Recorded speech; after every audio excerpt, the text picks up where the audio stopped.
اردو کور کے معزز دوستوں، میں ہوں ماجد ملک اور آپ تمام دیکھنے اور سننے والوں کو السلام علیکم۔ ناظرین گرامی، والدہ نے 7 دن دودھ پلایا۔ 8ویں دن دشمن اسلام ابو لہب کی کنیز صوبیہ کو یہ اعزاز حاصل ہوا۔ صوبیہ نے دودھ بھی پلایا اور دیکھ بھال بھی کی۔ یہ چند دن کی دیکھ بھال تھی، یہ چند دن کا دودھ تھا، لیکن ہمارے رسول صلی اللہ علیہ وآلہ وسلم نے اس احسان کو پوری زندگی یاد رکھا۔ مکہ کا دور تھا تو صوبیہ کو میری ماں کہہ کر پکارتے تھے، ان سے حسن سلوک بھی فرماتے تھے، ان کی مالی معاونت بھی کرتے تھے۔ مدنی دور آیا تو مدینہ سے ابو لہب کی کنیز صوبیہ کے لیے کپڑے اور رقم بھجواتے تھے۔ یہ ہے شریعت۔ حضرت حلیمہ سعدیہ رضائی ماں تھی، یہ ملاقات کے لیے آئیں، دیکھا تو اٹھ کھڑے ہوئے اور میری ماں پکارتے ہوئے ان کی طرف دوڑ پڑے۔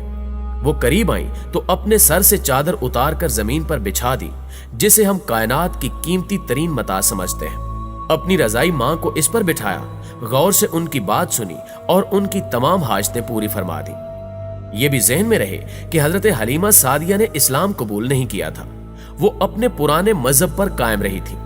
فتح مکہ کے وقت حضرت حلیمہ کی بہن خدمت میں حاضر ہوئی، ماں کے بارے میں پوچھا، بتایا گیا کہ وہ انتقال فرما چکی ہیں۔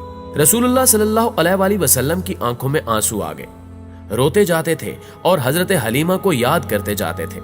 رضائی خالہ کو لباس، سواری اور 100 درہم عنایت کیے۔ رضائی بہن شیمہ غزوہ حنین کے قیدیوں میں شریک تھی۔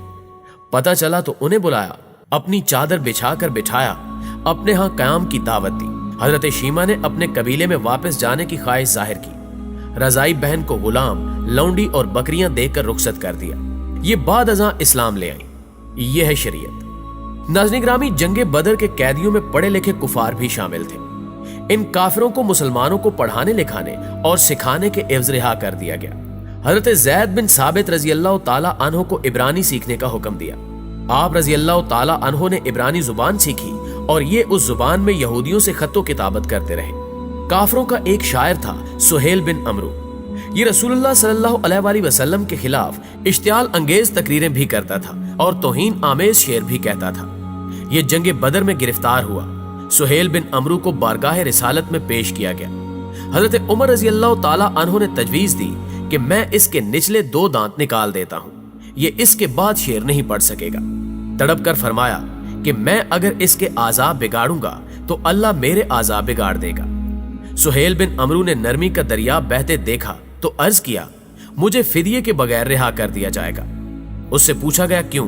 سہیل بن عمرو نے جواب دیا کہ میری 5 بیٹیاں ہیں، میرے علاوہ ان کا کوئی سہارا نہیں۔ رسول اللہ صلی اللہ علیہ وآلہ وسلم نے سہیل بن عمرو کو اسی وقت رہا کر دیا۔ یہاں آپ یہ بھی ذہن میں رکھیے کہ سہیل بن عمرو شاعر بھی تھا اور گستاخ رسول بھی، لیکن رحمت للعالمین صلی اللہ علیہ وآلہ وسلم کی غیرت نے گوارا نہ کیا کہ یہ 5 بچیوں کے کفیل کو قید میں رکھیں یا پھر اس کے 2 دانت توڑ دیں۔ یہ ہے شریعت۔ غزوہ خندق کا واقعہ ملاحظہ کیجیے۔ عمرو بن عبدود مشرک بھی تھا، ظالم بھی اور کفار کی طرف سے مدینہ پر حملہ آور بھی۔ جنگ کے دوران عمرو بن عبدود مارا گیا، اس کی لاش تڑپ کر خندق میں گر گئی۔ کفار اس کی لاش نکالنا چاہتے تھے، لیکن انہیں خطرہ تھا کہ مسلمان ان پر تیر برسا دیں گے۔ کفار نے اپنا سفیر بھجوایا۔ سفیر نے لاش نکالنے کے عوض 10,000 دینار دینے کی پیشکش کی۔ رحمت للعالمین صلی اللہ علیہ وآلہ وسلم نے فرمایا کہ میں مردہ فروش نہیں ہوں، ہم لاشوں کا سودا نہیں کرتے، یہ ہمارے لیے جائز نہیں۔ کفار کو عمرو بن عبدود کی لاش اٹھانے کی اجازت دے دی۔ خیبر کا قلعہ فتح ہوا تو یہودیوں کی عبادت گاہوں میں تورات کے نسخے پڑے تھے۔ تورات کے سارے نسخے اکٹھے کروائے اور نہایت ادب کے ساتھ یہ نسخے یہودیوں کو واپس پہنچا دیے، اور خیبر سے واپسی پر فجر کی نماز کے لیے جگانے کی ذمہ داری حضرت بلال رضی اللہ تعالی عنہ کو سونپی گئی۔ حضرت بلال رضی اللہ تعالی عنہ کی آنکھ لگ گئی، سورج نکل آیا تو قافلے کی آنکھ کھلی۔ رسول اللہ صلی اللہ علیہ وآلہ وسلم نے حضرت بلال رضی اللہ تعالی عنہ سے فرمایا، بلال آپ نے یہ کیا کیا؟ حضرت بلال رضی اللہ تعالی عنہ نے عرض کی، یا رسول اللہ صلی اللہ علیہ وآلہ وسلم، جس ذات نے آپ کو سلایا اسی نے مجھے بھی سلا دیا۔ تبسم فرمایا اور حکم دیا، تم آزان دو۔ اذان دی گئی۔ آپ صلی اللہ علیہ وآلہ وسلم نے نماز ادا کروائی اور پھر فرمایا، تم جب نماز بھول جاؤ تو پھر جس وقت یاد آئے اسی وقت پڑھ لو۔ یہ ہے شریعت۔ हजरत हुज़ैफा बिन यमान रजी अल्लाह ताला अन्हो सफर कर रहे थे। कुफार जंग बदर के लिए मक्का से निकले। कुफार ने रास्ते में हजरत हुज़ैफा रजी अल्लाह ताला अन्हो को गिरफ्तार कर लिया। आपसे पूछा गया कि आप कहां जा रहे हैं। हजरत हुज़ैफा रजी अल्लाह ताला अन्हो ने अर्ज किया, मदीना। कुफार ने उनसे कहा, आप अगर वादा करें कि आप जंग में शरीक नहीं होंगे तो हम आपको छोड़ देते हैं। हजरत हुज़ैफा रजी अल्लाह ताला अन्हो ने वादा कर लिया। ये इसके बाद सीधे मुसलमानों के लश्कर में पहुंच गए। मुसलमानों को उस वक्त मुजाहिदीन की जरूरत भी थी, जानवरों की भी और हथियारों की भी।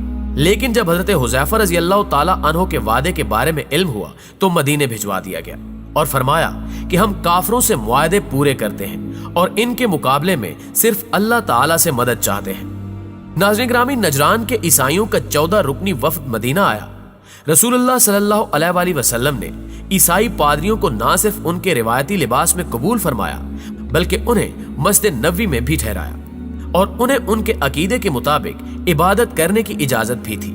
ये ईसाई वफद जितना अरसा मदीना में रहा, ये मस्जिद नबवी में मुकीम रहा और मशरिक की तरफ मुंह करके इबादत करता रहा।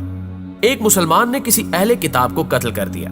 आप सल्लल्लाहु अलैहि वसल्लम ने मुसलमान के खिलाफ फैसला दिया और ये मुसलमान कत्ल के जुर्म में कत्ल कर दिया गया। हजरत साद बिन अबादा रजी अल्लाह ताला अन्हो ने फतह मक्का के वक्त मदनी रियासत का झंडा उठा रखा था।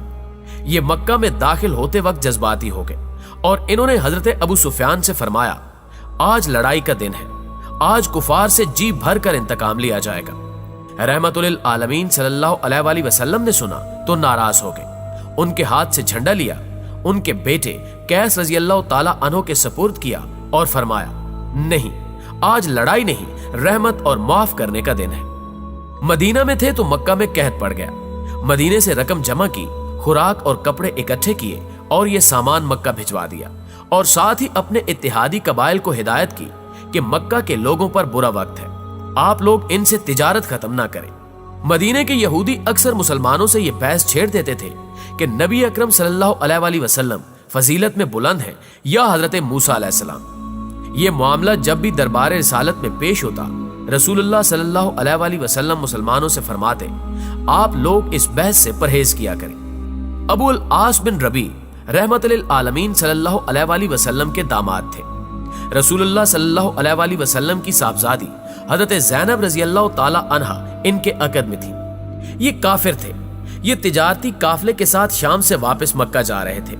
मुसलमानों ने काफले का माल छीन लिया।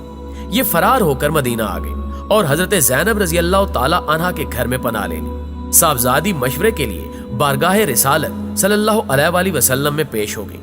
रसूलुल्लाह सल्लल्लाहु अलैहि वसल्लम ने फरमाया कि अबू अल आस की रिहाइश का अच्छा बंदोबस्त करो, मगर वो तुम्हारे करीब ना आए क्योंकि तुम इसके लिए हलाल नहीं हो।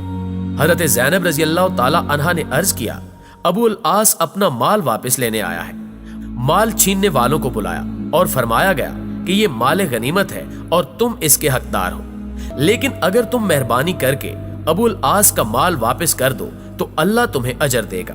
सहाबा कराम ने माल फौरन वापस कर दिया।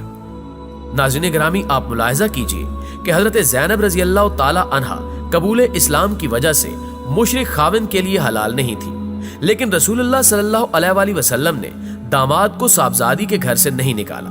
यह है शरीयत। अब्दुल्ला बिन अबी मुनाफिक आजम था। ये फौत हुआ तो इसकी तदफीन के लिए अपने कुर्ता मुबारक भी दिया, इसकी नमाज जनाजा भी पढ़ाई और ये भी फरमाया कि मेरी 70 दुआओं से अगर इसकी मगफरत हो सकती तो मैं 70 मरतबा से ज्यादा इसके लिए दुआ करता। यह है शरीयत। मदीने की हदूद में आपकी हयात में 9 मस्जिदें तामीर हुई।